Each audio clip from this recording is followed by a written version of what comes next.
अस्सलामुअलैकुम रहमतुल्लाहि व बरकातुहू। नहमदुहु नसल्ली अला रसूलिल करीम अम्मा बाद फ़क़द क़ाला अल्लाहु तआला फ़िल क़ुरआनिल अज़ीम व फ़िल क़ुरआनिल मजीद अऊज़ु बिल्लाहि मिनश ஷைத்தானிர் ரஜீம் பிஸ்மில்லாஹிர் ரஹ்மானிர் ரஹீம்। அல்லாஹ்வின் அன்பும் பேரருளும் அவனின் வற்றா பெருங்கருணையும் கண்மணி நாயம் ஸல்லல்லாஹு அலைஹி வஸல்லம் அவர்கள் மீதும் அவர்கள் குடும்பத்தினர்கள் மீதும் அவர்கள் வழிவந்து சத்திய சஹாபாக்கள் தாபின்கள் தாபின்கள் அவுலியாக்கள் நாதாக்கள் சுஹதாக்கள் மற்றும் இந்த சங்கை மிகு சிறப்பான அவையில் குழுவிற்கும் நம் அனைவரின் மீதும் என்றென்றும் நிலவட்டுமாக, ஆமீன். எனக்கு கிடைத்த தலைப்பு என்னவென்றால், யாருடன் மறுமையில் அல்லாஹ் பேச மாட்டான். மறுமை நாள் என்பது அல்லாஹ்வின் முன்னில் நாம் நிற்கும் நாள்.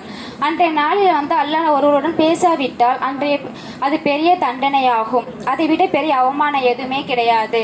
அல்லாஹ் குர்ஆனில் கூறுகிறான், இன்னல்லதீன யஸ்தரு பிஅஹ்தில்லாஹி வ ஐமானிஹிம் ஸமனன் கலீலன் உலாயிக லஹலக லஹும் ஃபில் ஆখিরাতি வலா யுஅல்லிமுல்லாஹு வலா யன்துரு இலைக்கும் யௌமல் கியாமத்தி வலா யுஸக்கீகும் வலஹும் அஸாபுன் அலீம்.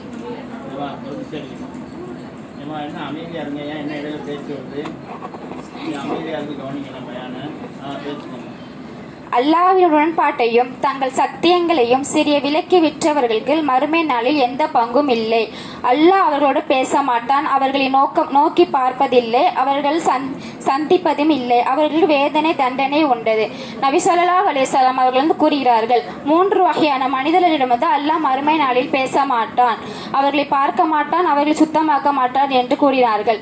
அந்த 3 பேர் யாருன்னு பார்க்கலாம். ஃபர்ஸ்ட் அகங்காரமாக ஆடையை அணிந்து இழுத்து நடப்பவன், இரண்டாவது பொய்யான சத்தியம் செய்து வியாபாரம் செய்பவன், மூன்றாவது தன்னை தானம் செய்து பிறருக்கு நிலையூட்டி கொடுத்து அவமானப்படுத்தவன். நபி ஸல்லல்லாஹு அலைஹி வஸல்லம் அவர்கள் கூறினார்கள், ஆணவமாக தனது ஆடையை காலில் இழுத்து கொண்டு நடப்பவன் அல்லாஹ் மறுமை நாளில் நோக்க மாட்டான். பழைய காலத்தில் சமுதாய நீண்ட இருக்கும் அளவுக்கு ஆடை அணிந்து அகங்காரமாக இருந்தார்கள்.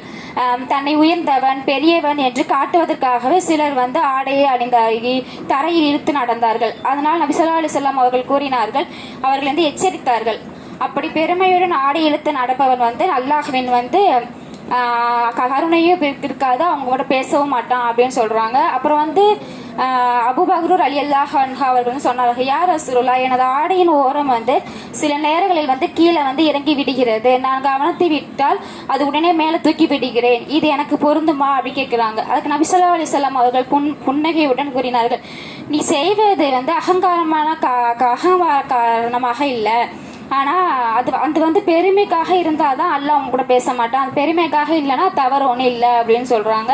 அதுக்கப்புறம் பொய் சத்தியம் செய்து பொருளை விற்கவன்.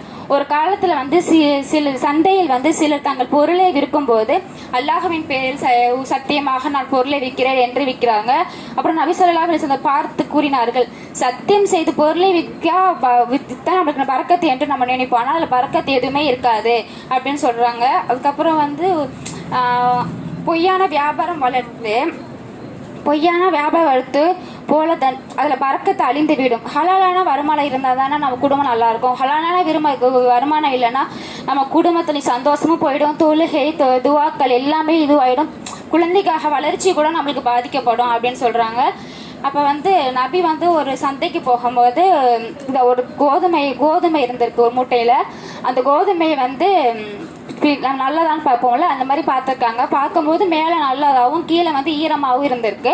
அந்த வியாபாரிகிட்ட கேட்டாங்க, இதென்ன இப்படி இருக்கு, மக்கள் எப்படி இதை பார்த்து வாங்குவாங்க, நீங்கள் தனித்தனியாக வச்சாதானே தெரியும், ஈரத்தை உள்ளதையும் நல்லதா உள்ளதையும் தனித்தனியாக வச்சாதானே தெரியும் அப்படின்னு சொல்லும்போது, யார் ரசூலுல்லாஹ், இது மழையில நினைஞ்சிருச்சு அப்படின்னு சொல்றாங்க. அதனால நபி சொல்லிடுறாங்க, இந்த மாதிரிலாம் பண்ணாதீங்க, இந்த மாதிரிலாம் பண்ணீங்கன்னா நீங்கள் உம்மத்தை சேர மாட்டீங்க அப்படின்னு சொல்றாங்க.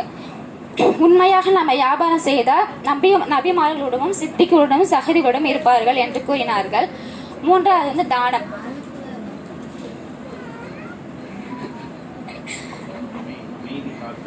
தானம் செய்யும் போது மனதின் நல்ல எண்ணத்தோடு அல்லாவுக்காக மட்டுமே செய்ய வேண்டும். கொடுத்த பிறகு நிலைவூட்டுவது, நகைச்சுடன் கிண்டல் செய்வது அப்படிலாம் எதுவுமே இருக்கக்கூடாது அப்படின்னு சொல்றாங்க. அதுக்கப்புறம் வந்து உண்மையான முஸ்லீம் அது வந்து தானம் செய்யறதே மறந்துடுவான். ஆனா அது வந்து சில பேர் சொல்லி காட்டி அவங்கள ரொம்ப கஷ்டப்படுத்துவாங்க. அது மாதிரிலாம் பண்ணக்கூடாதுன்னு அல்லாஹ் வந்து சொல்றான். அப்புறம் வந்து அன்புள்ளவர்களே, இப்படி நமக்கு கொல்லும் மக்களிடம் மறுமை நாளில் அல்லாஹ் அருளை பெறமாட்டார்கள், அல்லாஹ் அவர்களிடம் பேச மாட்டார்கள், கருணையுடனும் பார்வையுடனும் அவர்களை பார்க்க மாட்டார்கள். அது எவ்வளவு பெரிய இழப்பு எவ்வளவு பெரிய இருப்பு. அல்லாஹ் வந்து ஒருவருடன் பேசுவதில்லை என்று சொல்லும் போது அது வந்து மிகப்பெரிய அவமானம் எதுவுமே இல்லை. இப்போ நம்ம உலகத்திலேயே நம்மளுக்கு பிடிச்சவங்க யாராவது பேசலன்னா நம்மளுக்கு எவ்வளவு கஷ்டமா இருக்கு. ஆனா நம்ம அல்லாஹ் மறுமையில பேசாத போது அது எவ்வளவு பெரிய அவமானமோ அதுல கூடிய தண்டனை இதுக்கு எதுவுமே கிடையாது. அதனால நம்ம வந்து பொய் பேசக்கூடாது, பெருமை காட்டக்கூடாது, தானம் செஞ்சா சொல்லி காட்டக்கூடாது. அப்போதான் நம்ம மறுமை நாளில் வந்து அல்லாஹ் நமக்கு வந்து அருள் பார்வை தந்து பேசுவான். அல்லாஹ் நம்ம அந்த மகிழ்ச்சி அடைந்தவர்களாக சேர்க்கட்டும். ஆமீன். அஸ்ஸலாமு அலைக்கும் வரஹ்மத்துல்லாஹி வபரகாத்துஹு.